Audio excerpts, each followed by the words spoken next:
देखो क्या होता है ना, कभी कभी लोग कहते हैं कि आजकल की बहुएं ना जाने कैसी कैसी हैं, ठीक है। बहुत लोग बुराई भी करते हैं, लेकिन भैया ऐसा कुछ भी नहीं है, अच्छी भी हैं, हर कोई बुरा नहीं है, ठीक है। सबको देखने का नजरिया अलग हो सकता है, ऐसा नहीं है कि सब कोई खराब है। ऐसे में एक परिवार की मैं बात बता रहा हूं आपको। एक पत्नी अपने पति के लिए जब कुछ बना कर लाती है तो पति क्या करता है, अपने पत्नी की तारीफ नहीं करता। तारीफ किसकी करता है? अपनी माता जी की तारीफ करता है। क्या कहता है? कहता जी क्या लेके आई हो बना के, इसमें तो इतना स्वाद नहीं है जितना स्वाद जब मेरी माता जी बनाती हैं तब रहता है। मेरी माता जी जब बनाती है ना, वो क्या उसमें एकदम मिठास आ जाती है, ठीक है, बहुत अच्छा लगता है। मेरी माता जी के हाथों का बनाया अगर कोई एक बार खा लेना तो अपनी उंगलियां चाटता रह जाएगा। तुम भी ना जाने क्या बना देती हो। लेकिन वो बेचारी कभी बुरा नहीं मानती थी।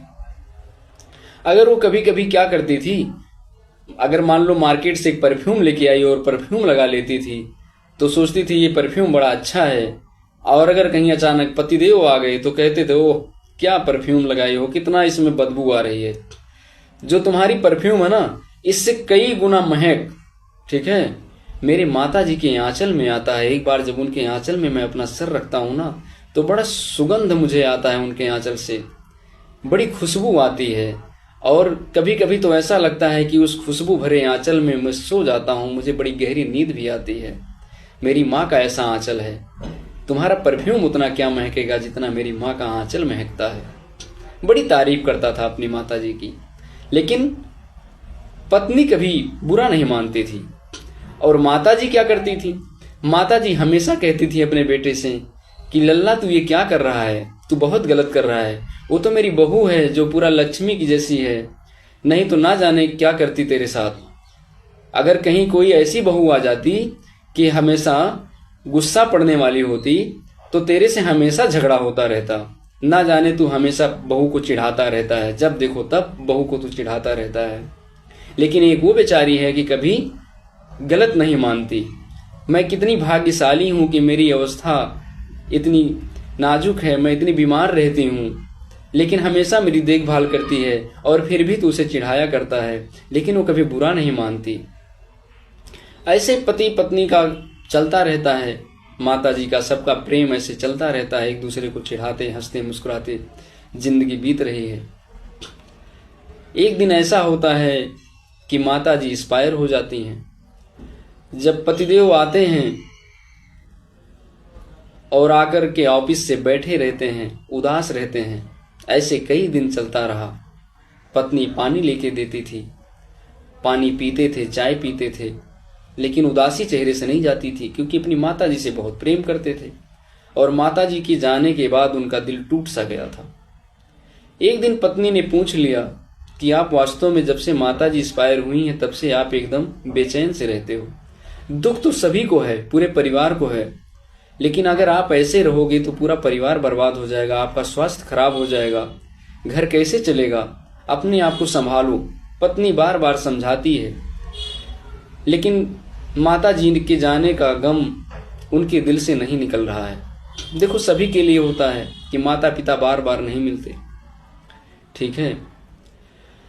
तो पत्नी एक दिन कहती है कि एक काम करो, तुम बैठो थोड़ा, मैं चाय बना के फिर से लाती हूँ और दोनों लोग साथ में पीते हैं, फिर कुछ और बातें करते हैं। चाय लेके आती है, दोनों पति पत्नी पी रहे हैं। कहती है एक काम करो ना, तुम आजकल जो है बहुत डिस्टर्ब रहते हो, तुम्हारा मन भी शांत नहीं है। मैंने माता जी से सुना है, जब मैं उनकी सेवा करती थी, चरण दबाती थी, तो माता जी कहती थी कि बेटी एक काम करो, जब कभी मन घबराए ना तो किसी ऐसे व्यक्ति के साथ मत बैठो कि जिससे और दुखी होना पड़े। मंदिर में चली जाया करो, सत्संग सुना करो, जहां पे हरि नाम का कीर्तन हो रहा हो वहां चली जाया करो, बड़ा शांति मिलता है, ठीक है। तो आप चलिए आज मंदिर चलते हैं घूमने, आपका मन शांत हो जाएगा, ठीक है। और कहीं थोड़ा और चलेंगे घूमने। तो कहते हैं कि एक बात बताओ, आज तुम्हारे मन में मंदिर और घूमना ये सब कैसे आने लगा, ये ख्याल तुम्हारे मन में कैसे आने लगा, तुम तो ये सब चीज बहुत दूर रहती थी। तो पत्नी बड़े सरल स्वभाव से कहती है, देखो इस पत्नी का कितना बड़ा सुंदर भाव है। ये कहती है कि मैं इसलिए कभी बाहर नहीं जाती थी कि माताजी मैं कहती थी, मैंने अभी आपसे बताया कि जब कभी दुखी हो तो अपने बुजुर्गों के पास बैठा करो, उनसे वार्तालाप किया करो, मन में शांति मिलेगी। और जिसके घर में बुजुर्ग ना हो वो मंदिर में कम से कम तो जाए, वहां मंदिर में भी शांति मिलती है। और कोशिश करो कि अपने बुजुर्गों के साथ भी मंदिर जाओ, ठीक है। जहां शांति मिले वहीं जाना चाहिए, सत्संग में जाना चाहिए, ऐसा माता जी कहती थी। तो बोले कि तब जब माता जी कहती थी तब तुम क्यों नहीं जाती थी? बोली मैं इसलिए नहीं जाती थी कि जब मेरे घर में ही भगवान थे, मेरी माता जी थी, तो मैं कैसे जाती? एक वृद्ध माता को मैं छोड़कर, जो मेरी अपनी माँ है, मैं उनको छोड़कर कैसे जाती मंदिर? बताओ, भगवान मुझसे खुश होते कि रुष्ट हो जाते? मैं अपनी वृद्ध माता को, जो मेरी सासू माँ है, जो मुझे अपनी बेटी की तरह पालती हैं, बेटी की तरह मानती थी, ठीक है, कभी मुझे अनजान नहीं समझा, हमेशा मुझे अपने आंचल में छुपाए रखा, हमेशा मुझे अपनी आंचल में प्रेम दिया और मुझे प्रेम से देखा एक बेटी की तरह। उस वृद्ध माँ को मैं कैसे छोड़ के जाती कहीं? मैं कैसे किसी मंदिर में जाती? मैं उस भगवान के पास, एक अपने प्रत्यक्ष भगवान को छोड़कर कैसे जाती, जो मेरे साक्षात सामने मेरी माँ बैठी थी? मैं अपनी माँ को छोड़कर कैसे जाती? जिस माँ के प्रेम को पाने के लिए, जिस माँ के आंचल को पाने के लिए स्वयं भगवान को भी इस धराधाम पर अवतार लेना पड़ता है। तो बताओ मैं कैसे जाती अपनी माँ को छोड़ के? मेरी दुनिया तो मेरी माँ थी। तो बोले अच्छा एक बात बताओ, मैं जब तुम कुछ लाती थी बना के तो मैं तुम्हें हमेशा चिढ़ाया करता था, तुम्हें बुरा नहीं लगता था? तो वो कहती है किस बात का बुरा, बल्कि मुझे बड़ा गर्व होता था। मैं आपके सामने तो नहीं मुस्कुराती थी, लेकिन जब मैं किचन में जाती थी या आंगन में जाती थी, कहीं जब जाती थी मैं घर के अंदर, तो मुझे बड़ी हंसी आती थी आपके ऊपर और बड़ा प्रसन्न होती थी मैं मन ही मन। इसलिए प्रसन्न होती थी कि जो मेरा बेटा है ना, ये आपके ऊपर जाए। जो संस्कार आपके अंदर है ना, यही संस्कार मेरे बेटे के अंदर भी आए। देखो क्या होता है ना कि जो छोटे छोटे बच्चे होते हैं, परिवार के ही संस्कार को देख के, परिवार के ही विचार को देख के, परिवार के ही जो सम्मान है, परिवार का जो आदर भाव है, एक दूसरे के प्रति प्रेम है, यही देखकर छोटे छोटे बच्चे बड़े होते हैं। तो ऐसा ही संस्कार मेरे बेटे के भी अंदर आ जाए, ताकि जब मैं वृद्धावस्था में हूं तो ऐसा ही प्रेम से ये मुझे भी प्रेम करे। जैसे आप अपनी माता जी से प्रेम करते थे, ऐसा ही प्रेम जब मेरा बेटा मेरे साथ करेगा तो मुझे कितना अच्छा लगेगा। तो कहता था सच में तुम, जो माता जी कहती थी ना कि तुम सच में लक्ष्मी का रूप हो, सच में मुझे भी ऐसा प्रतीत होता है। मैं तुम्हें अपने हृदय से बहुत बहुत धन्यवाद देता हूँ, तुम्हारा आभार व्यक्त करता हूँ। तुम्हारा आभार भी मैं व्यक्त करना चाहूं तो नहीं कर सकता, लेकिन फिर भी मैं तुम्हारा आभार व्यक्त करता हूं। और मैं ईश्वर से कामना करता हूं कि तुम्हारे जैसी पत्नी मुझे इस जन्म में तो मिली है, हर जन्म में मुझे तुम्हारा साथ मिले।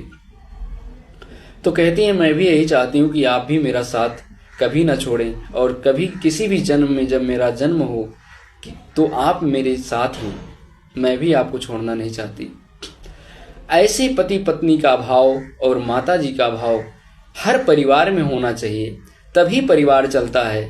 जिस घर में ऐसा प्रेम हो, सच बताएं वही तो अयोध्यापुरी है, ठीक है। जहां भाई भाई में प्रेम हो, माता जी को भगवान माना जाता हो, पिता को भगवान माना जाता हो, आपस में भाई भाई में इतना प्रेम हो, राम लक्ष्मण भरत शत्रुघ्न जैसे, तो फिर बताओ किस चीज की कमी उस घर में हो? किसी चीज की कमी होगी? नहीं होगी। ऐसे प्रेम हर घर में होना चाहिए, तभी उस घर में इतना मंगल होगा जिसका कोई कल्पना भी नहीं कर सकता। और